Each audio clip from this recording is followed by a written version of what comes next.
Good morning, intrepid readers.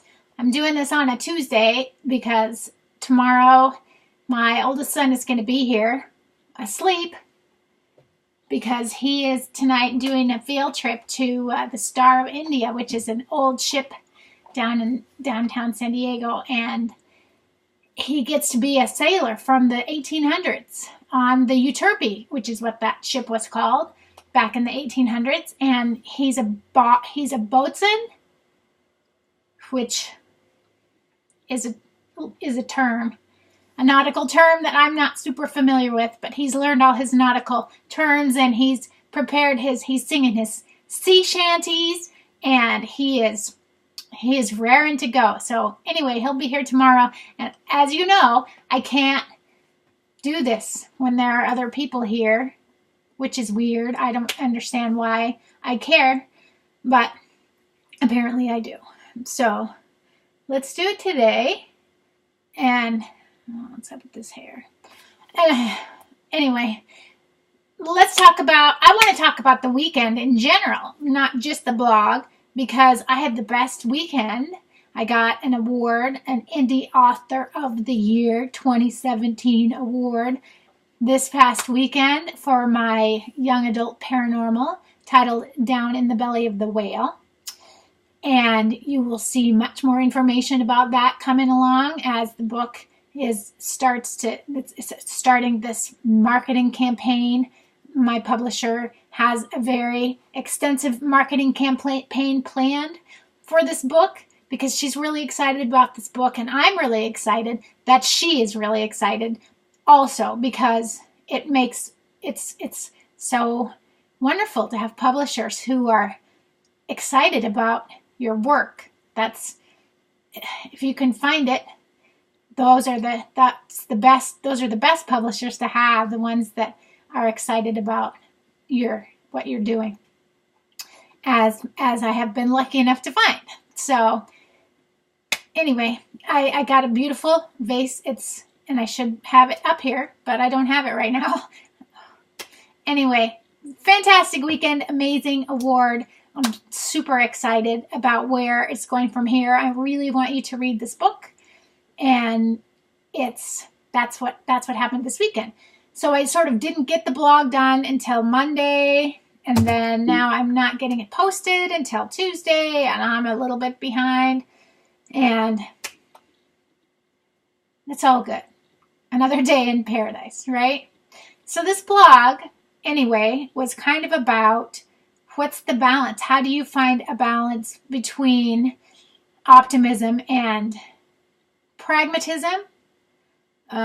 Realism? I'm not sure exactly. But this weekend, I have a friend who sent me this article, and it was basically about the writer. It's a Wall Street Journal article, and the writer basically said that the reason that so many, it was related to the massacre in LA or Las Vegas this past 2 weeks ago, and why are Americans carrying so many guns? That was sort of the premise of the article. The Americans are carrying so many guns, and the overarching theme of this article was that the elite, the top 1% elite people are not protecting the rest of us. So apparently the elite are bi-coastal, New York and California, and they're not keeping us safe, and that's why we're carrying so many guns. And I'm not gonna say, oh no, that's a spurious argument. It's a terrible argument. I don't believe it, because that's not true. I can see why people are scared. I understand why people are scared, but this article just felt so negative.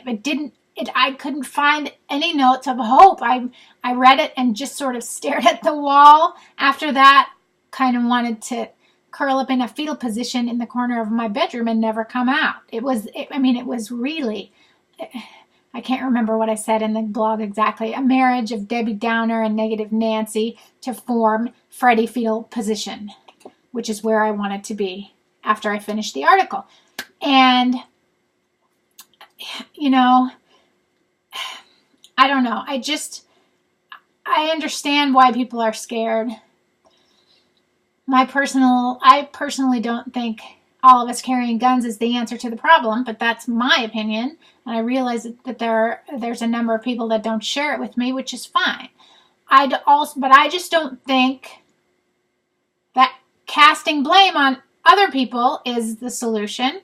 I don't think looking at all the negativity with no offering of a solution is helpful. And I just don't think that, in general, the dismal, dystopian, apocalyptic outlook does anybody any good. I mean, I watched my favorite news show on CBS Sunday Morning, which is CBS Sunday Morning, which has all the artsy things. And so it had members of that elite. Why can't I remember the adjective that was used to tell the type of elite? That's kind of a morning, I guess. The protected elite, maybe. It was protected? I can't remember what it was. I just keep glomming onto that whole elite thing. Top 1%, top 0.1%. I can't remember. But, I am a West Coaster, so I'm one of those bi-coastal people. I live in California. And I probably am a member of the 1% because I think a lot of people have it really hard. And I might we have one teacher salary in our family, and we're making it work. I think we're super lucky that we can make it work for 4 people on that, with that amount of income. But, I don't feel like I just don't understand the need to be negative. And I was looking at the 2 articles, or the 2 segments, I guess, on CBS Sunday Morning that struck me. One was about Tom Petty and the Heartbreakers. And Tom Petty died of a heart attack just recently. And in the segment, I found out that, first of all, I haven't really researched him, but he apparently had a really tough, abusive background. He had abuse in his background, and had to escape from his house very young because of the abuse. And just the overweening theme in his work is to fight that, to not back down, to stay strong, and won't back down. That's his most famous song. And in this segment, I found out that his final tour, which was his right before he died, he had a broken hip.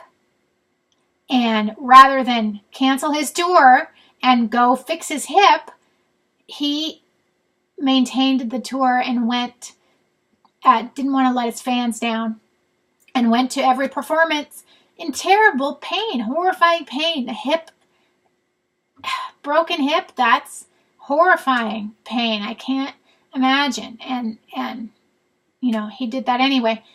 And then the other one was about Pink. And Pink has been rocking for 20 years, right? And if you've watched her, she does the aerial, the circus stuff, spins around in the air like a circus performer. She's really good at it. And that's kind of one of her things, one of her basic things. And so in this segment, we found out that, I don't know about her background, probably just regular middle class, I think. I don't remember, but to start doing this, the aerialist that trained her started her hanging upside down at a jungle gym, like in a kid's playground. She'd hang upside down in the jungle gym, spin around, and get the aerialist. She had to sing while she's hanging upside down, and the aerialist teacher is punching her in the stomach while she's singing, hanging upside down on the jungle gym. And so the teacher said, yeah, you got to learn how to do that very well before I'm going to teach you any tricks. And so that was how she started her training. And I mean, who does that? Who puts that kind of energy and effort into their work. Anyone who puts that kind of energy and effort into their work, I think, I think it's fantastic that she does it so well, and that she's turned it into a fantastic career. She's got a fantastic career, and she's one of those protected elites. And I mean, I guess that's, I don't know. I just, the whole article combined with all of this positivity in the face of negativity made me want to go to the positive place and to plead with the negative people to not be so negative. I don't know. I'm just venting, I guess. So that was my blog for this weekend, and really was the, I hope you haven't, I would like to hear your opinion. I'd like to know what you think, but I'd also like to know what you think about my new book that's coming out. And then I'm going to go work right now on my mystery book number 2 that's coming out, and I'm just going to start marketing for that. And so I'm super excited about all of these things that are happening in my life as a writer and my son's life as a sailor. This week, that's pretty fun too. So I would love to hear what you think. Until that time, stay mystified. Where's the button?